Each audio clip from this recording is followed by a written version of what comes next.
today. As Tracy said, I'm going to tell you a little bit more about how to engage students in organ donation advocacy. And the way that you're really going to do that is through SODA, which stands for Student Organ Donation Advocates. So I'm going to tell you a little bit more about our history, how we've grown over the years, and then I'm going to do some deep dives into our partnership with New England Donor Services, so you can use it as a case study to bring back to your team. And then I'm going to tell you about our HBCU scholarship. Like Tracy said, I'm Nicole and I'm the program director. She did a wonderful job sharing my bio on the website, but I do want to tell you a little bit more about me and how I got involved with organ donation advocacy, because like Tracy said, I got involved way back in 2015 as a student.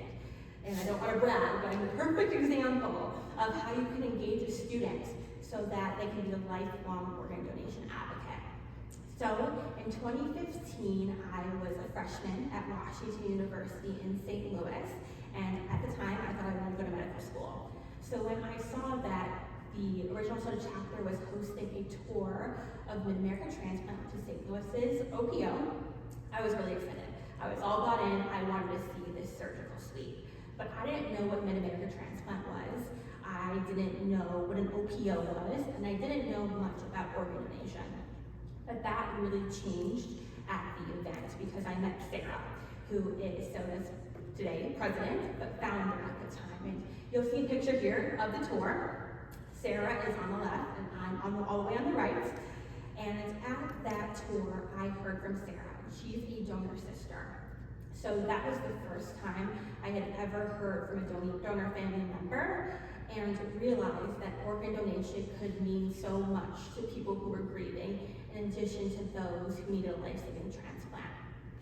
So from then on, my passion was sparked, and I was an organ donation advocate. I was a part of that original SODA chapter all throughout college, and then I graduated in 2019. That same year, around Thanksgiving, my boyfriend's father passed away, and his family allowed him to go through the process of being an organ donor. So for the first time ever, I got to see a donor intake survey, and my boyfriend's family received a donor family blanket, and I got to see Mid-America's transplants work firsthand as being in the donor family seat. Although my boyfriend's dad wasn't able to be a donor, it was such a meaningful experience to me. And when I was looking for more ways to get involved and be a leader in nonprofits, because that's the career I had started after graduation, I reached out to Sarah to get re-involved with SODA. And it was perfect timing because that year, 2020, SODA was officially a 501c3 nonprofit, and I helped Sarah build the fundraising program from the bottom up. And we fundraised enough money to bring on our first full-time employee, which was me. But I was very excited by that opportunity because I know I was doing so much as a volunteer with 10 hours per week with SODA that I could not even imagine what I could do with 40 hours per week. But here I am as SODA's program director. I've been in this role for 2 years now, and SODA's team has grown. We have Sophia here in the crowd, who is our second full-time staff member. She's our student engagement coordinator. And now I want to learn a little bit more about the crowd. So please raise your hand if you're from an OPO who has a SODA chapter, at least one, in your service area. Very exciting to see you in the crowd. Thank you so much for being here to learn a little bit more and all you do to support our students. Raise your hand if you're from an OPO who doesn't have a SODA chapter yet. Keyword being yet. Great, good to see some new faces. And then raise your hand if you're not from an OPO, you're from some other type of organization. Okay. Hi there. Well, wonderful. Thank you so much for introducing yourselves really fast. Now that the introductions are out of the way, I'm going to get into the meat of my presentation, which is SODA. And as I mentioned, SODA was founded by Sarah Miller, who is a donor sister. In 2009, when Sarah was 12 years old and her older sister Laura was 14-year-old, Laura suddenly passed away. She was able to save the life of Trish, a special education teacher, and we're very lucky because the Millers are from University Service Area, Milwaukee, and they produced a wonderful video about the Millers and Trish that I'm going to share with you now.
underneath it.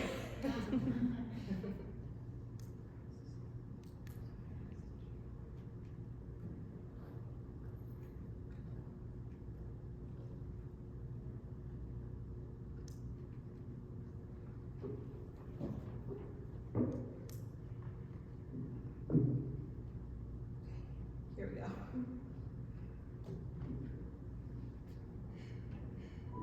On an April day, while seeking treatment for a sports injury, Trish was diagnosed with leukemia. Through daily medication, she was feeling well again. Then, 8 months later, everything changed. So, my 40th birthday, I was doing everything at 40 that I wanted to do.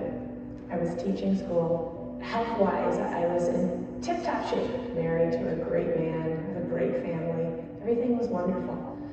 And then I started to just not feel right. I started to get nauseous, and within 2 or 3 weeks, my eyes just started to turn yellow. The drug that was saving her from leukemia was destroying her liver. Quickly, she found herself in a fight for her life. The local doctor determined that it was, in fact, liver failure. So they sent me by ambulance to Columbia Presbyterian. My family moved down to the city and stayed with relatives for days while I remained in a coma. 1,000 miles away in Milwaukee, Wisconsin, Susan and Ron Miller had a happy family with 3 lovely daughters. Their oldest daughter, Laura, had just started high school and was adjusting well when tragedy struck. Laura was really an amazing kid.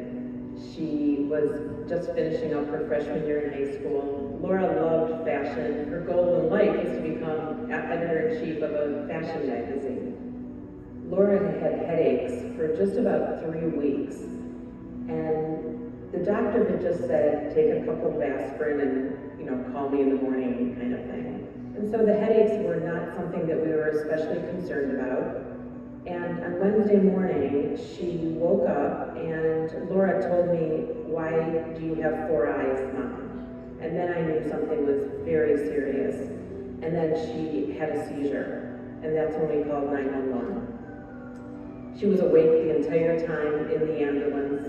And in fact, when she arrived at the emergency room, she told me that the ambulance drivers had done such a good job that she wanted to write them a thank you note.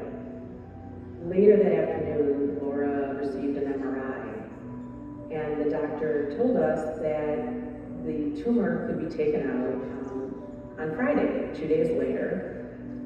And then Laura's headaches became more painful. Everyone tried to do the best they could to alleviate the pain, and then it got so bad that she stopped breathing. The next thing we knew, we went up to the ICU unit where she was attached to every possible wire and machine that you could think of. And immediately I knew something was terribly wrong. I knew that this was not something that she could survive. Laura was declared brain dead on Saturday evening. The next morning in New York, Trish, who had been in a coma for 10 days, was dying. Her husband came to say goodbye. My husband and I believed very strongly in organ donation, but it was a very abstract concept at the time. Our 2 daughters told us, you have to do this, Mom and Dad. You have to do this. I wasn't that educated in organ donation, so I wasn't sure how organ donation worked, but I knew that the idea was that somebody else could be living, and that was enough to really push our parents. Rachel and I really, really, really knew the importance and knew that this was bigger than ourselves, that organ donation was bigger than us. It's something that is very abstract. We just know that an organ is being given to somebody else somewhere in the world. If one person can live from somebody else dying, there's no reason not to. As Trish's family said goodbye, suddenly they received word that a liver had become available from a 14-year-old in Wisconsin. And on the day of Laura's funeral, Trish woke up. When I woke up, I looked right at my mom. I felt different. I said, Mom, what happened? She said, you got a new liver. I said, I didn't even ask for one. She said, honey, you really needed one. And now Trish is a healthy, vibrant person who owns her own gym, is a special ed teacher for kindergartners and first graders. And we know that to her family and to herself, this was a gift of life. It was a miracle.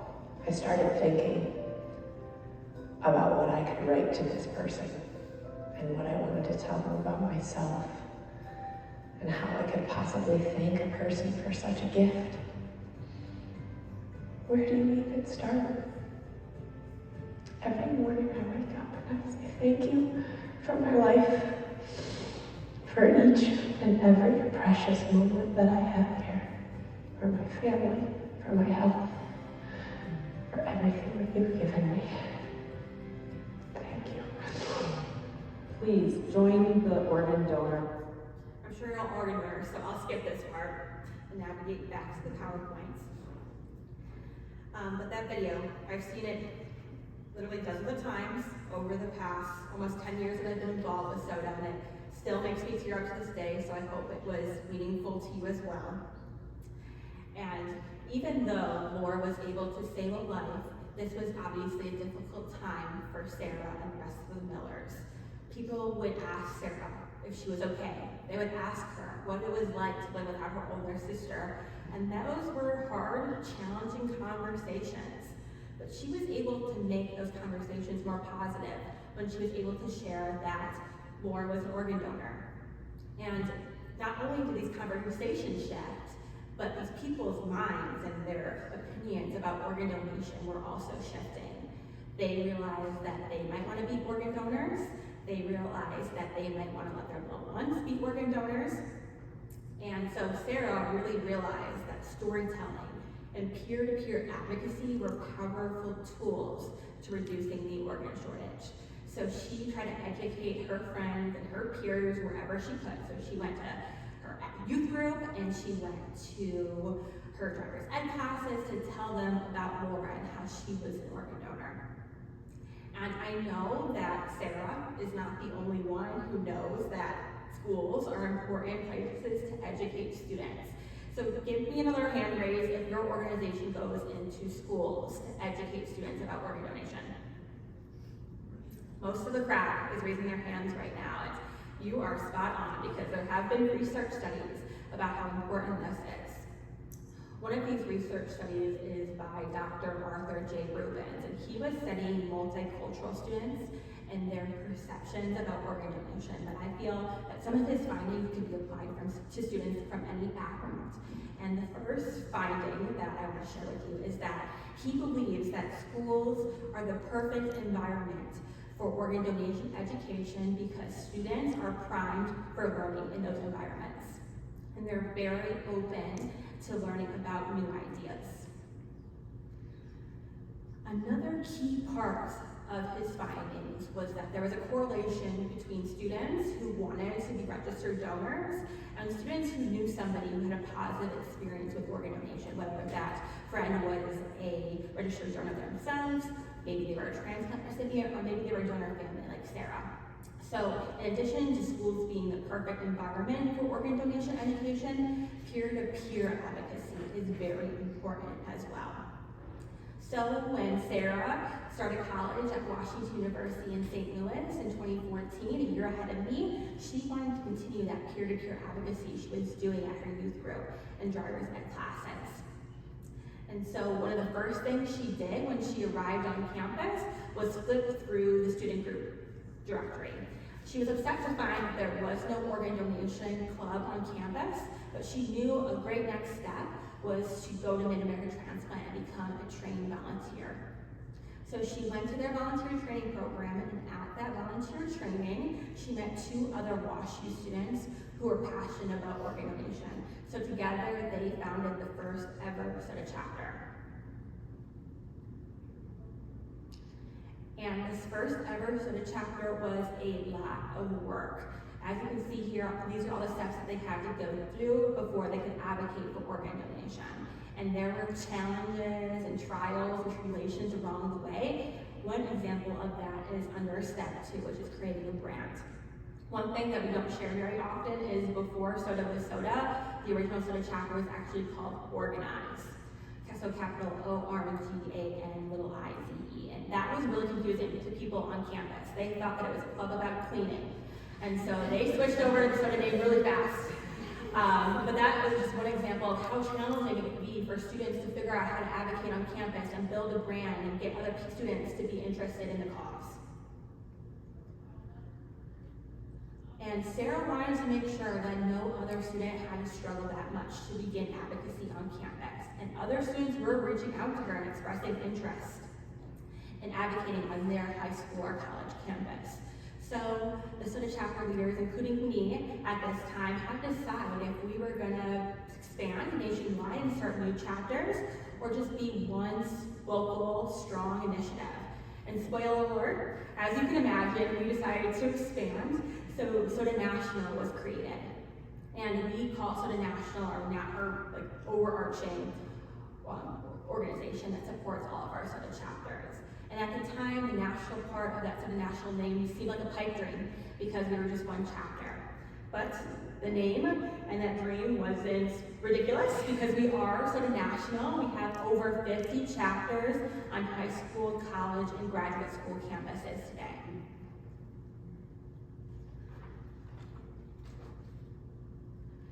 And regardless of what chapter we're talking about, there's usually 2 types of students who want to get involved with soda. The first type of student is a student who's personally connected to donation. So they might be a donor family member like Sarah, or they might know a loved one waiting for a transplant, or they might be a transplant recipient themselves. On the screen here, I have a picture of George Mason University at the top left. And on the very left of that photo is Maddie. Maddie founded that chapter, and she is a transplant recipient. She actually applied to start her soda chapter from her hospital bed, and she just celebrated her 3-year transplant anniversary. So we're very proud of her and all she does to give back to the cause. The other student who usually gets involved with soda is a student who wants to pursue a healthcare career. So they might want to be a doctor or a nurse or a tech of some sort. So for that, I have a picture of soda at Chelsea High School. And soda at Chelsea High School works very closely with their school's HOSA chapter. HOSA, which is H-O-S-A, if you're not familiar, is a national organization that promotes healthcare careers for high school students. So just like soda, they have chapters across this country, and many soda chapters work with their school's HOSA chapter as well, because of that overlap.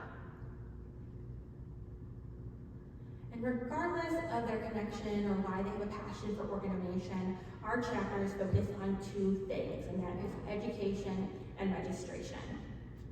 Education initiatives might look like a social media post that reaches their school, or it might look like inviting a speaker to campus to share their connection to organ donation. And registration initiatives usually look like a registration drive, somewhere busy on campus, and they can register lots of students. And in the next clip that I'm going to share with you, I'm going to feature Soda at Breakout Career Academy in Indiana. They recently hosted an assembly for their entire school about donation, and they had a local news station cover that event. So this is a clip from the local news station.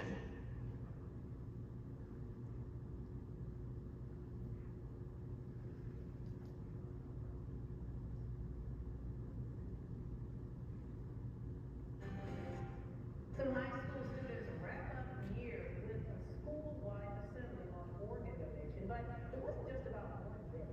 Tonight on Kids Who Care, Fox 55's Drew Fry takes us through their years-long effort. Is transplantation important? Is organ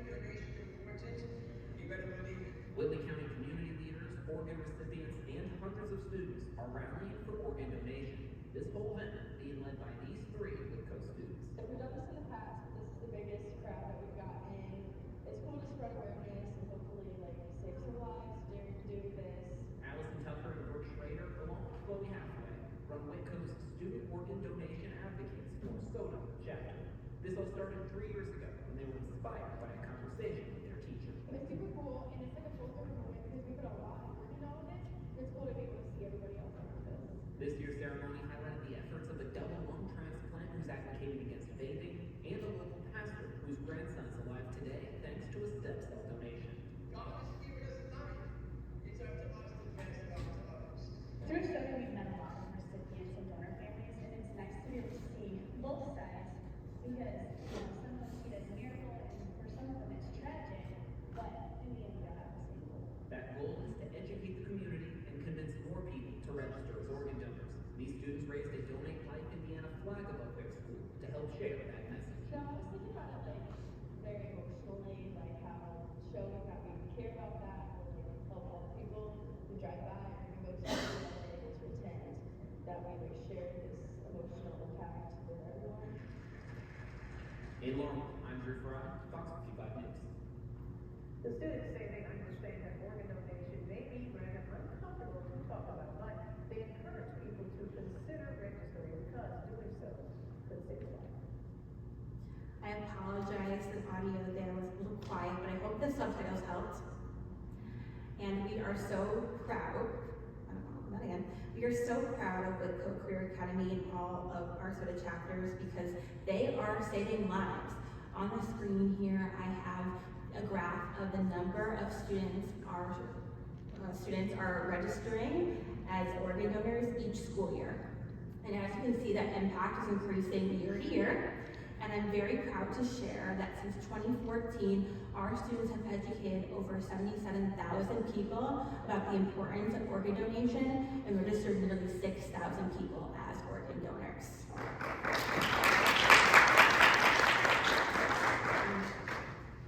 Lots to celebrate for sure. And to make this impact possible, we provide the students with free resources. And the reason why we do this is because of all those challenges that Sarah faced with that first ever SOTA chapter. It was hard, and she doesn't want organ donation to be hard for anybody else. So that's our vision, that organ donation is easy for students. And it's fast. So we're fast tracking them to advocacy. We provide them with everything they need to be successful, whether that's pizza money or t-shirts, so that they can easily save lives. And this is all really thanks to our student engagement coordinator, Sophia, who is their mentor, able to walk them through the entire application process and make sure that they're successful as established chapters. But we do not support these chapters alone. This success is due to our partnership with OPOs. All of the resources that SOTA National provides our students is to support them on campus. So we consider ourselves the student experts. We know that the OPOs are the organ donation experts because you all are out there doing the work and you have teams of researchers behind you and you know what your communities need. So we ask that OPOs provide organ donation education through your existing volunteer training program and a connection to the local organ donation community for the SOTA chapters in your service area. We work with over 25 OPOs to support our 50+ chapters, and you might have seen our poster in the hallway about our partnership with NET. So I want to share a little bit more about that partnership now, because it's one of our strongest partnerships. It began in 2018 when a student from Quinnipiac University reached out to NEDS to let them know that they were interested in advocating on campus. And this student was a lung transplant recipient, and she was very adamant that she wanted to do on-campus advocacy. At the time, SOTA had just began expanding, but they knew about us. So Jen Cray, their volunteer services program manager, let the student know that they should start a SOTA chapter. And that's exactly what she did. So that was our first chapter in the New England Donor Services service area, Quinnipiac University. Since then, we have founded 7 more chapters in that service area for a total of 8 chapters. And that sees a lot of benefits with these SOTA chapters in their service area. One of the most obvious benefits is boost in education and registration rates. These 8 chapters have educated over 4,000 people about organ donation, and registered over 350 people as organ donors. And what's really special about this is that it's student-led peer-to-peer advocacy. So the students planned all these events, they made this impact happen with the support from New England Donor Services. Jen, who I mentioned before, gave me this quote to share with you all today. She said that we were able to increase the number of students being educated about the importance of organ donation and registered as organ donors without increasing our budget, because they didn't have to spend staff time and their resources to put on these events. In addition to those boost education and registration rates, they also had enhanced volunteer engagement. So NEDS was able to invite these students to their volunteer events, whether that was 5Ks or donor family blanket making, but they were also able to engage adult volunteers in new ways, because the adult volunteers were able to go volunteer at these student-led events. So they were able to act as speakers or volunteer at registration drives on campus. Another really important benefit that Ned saw by working with SODA was increased support from future medical and transplantation professionals. Jen surveyed some of the SODA chapter leaders in her area, and she saw that they had an increased interest in transplantation careers because of their experience with SODA. Additionally, NEDS used SODA chapters as a way to foster relationships with students who are already interested in medical careers. For example, SODA at University of Massachusetts Lowell is made up mostly of nursing students, so they know that they're going to have new nurses who support organ donation in their area thanks to the relationship they built while they were part of the SODA chapter. And we have all the details of this partnership that you can take home to your community outreach or volunteer management team. So go ahead and scan this QR code to get access to that case study that you can use as an example of success with SODA.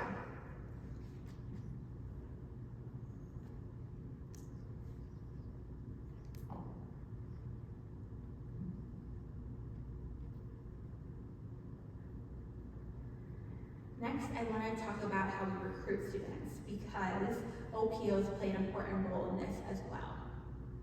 So OPOs talk to current volunteer or students, and they tell them about SODA. So for example, if an OPO goes to a high school class to tell them more about organ donation, their very last slide might be about SODA, so that the students have a new way to stay involved with organ donation. Word of mouth is also really important for students to learn about SODA.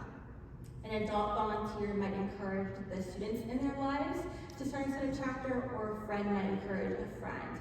So earlier I talked about SODA at George Mason University and how Maddie, their founder, was a transplant recipient. Well, one of her friends from high school who attends a different university wanted to do something in her honor. So she founded a SODA chapter in Kentucky. So that's an example of word of mouth. Another way that students find out about SODA is online. So SODA National invests time in our website and social media so that students can easily find us. In fact, many students find us on Instagram because that's where the students are, also on TikTok. And we implement some unique strategies to engage students online. The first is SEO, or search engine optimization, and I'm sure a lot of your organizations already do this, but because we're a two-person small team, I think it's pretty impressive that we do this. And to do SEO, we just publish blogs frequently and make sure our website is super thorough, so that if a student searches something like Organ Donation Club, SODA is at the top of their Google search results, so they can easily get involved with our organization. One other thing that we do throughout the year is do free giveaways for students. One of the most popular giveaways that we do are blue and green honor cords for students to wear at their graduation ceremony, so organ donation can be a part of the celebrations. But in addition to celebrating our students' accomplishments, the real reason why we do this is to collect students' information so that we're able to encourage high school and college graduates to start a SODA chapter on their college or graduate school campus. And then one other thing that we do to outreach to new students is our scholarship program. So thanks to Hearts for Us and Second Chance Fundraising, we are offering 11 scholarships this year through 3 different programs. And they're actually due tomorrow, so we're going to be awarding new students very, very soon. But this is when I want to tell you a little bit more about our HBCU Organ and Tissue Donation Advocacy Scholarship, because this was our first ever scholarship program that we launched in 2021. So this is our 3rd annual HBCU Organ and Tissue Donation Advocacy Scholarship. And the magic to these scholarships is that in addition to rewarding students who care about organ donation, we also require the winners to host an advocacy event on campus. And so we're bringing organ donation advocacy to 5 new HBCU campuses this fall. And I'm going to show you one more video, and this video is of Alexandra Caldwell. Alexandra attended North Carolina A&T State, and she was part of the first ever cohort of the HBCU Organ and Tissue Donation Advocacy Scholarship winners way back in 2021. But in this clip, she's going to share a portion of her application essay, so you're going to learn more about her connection with organ donation.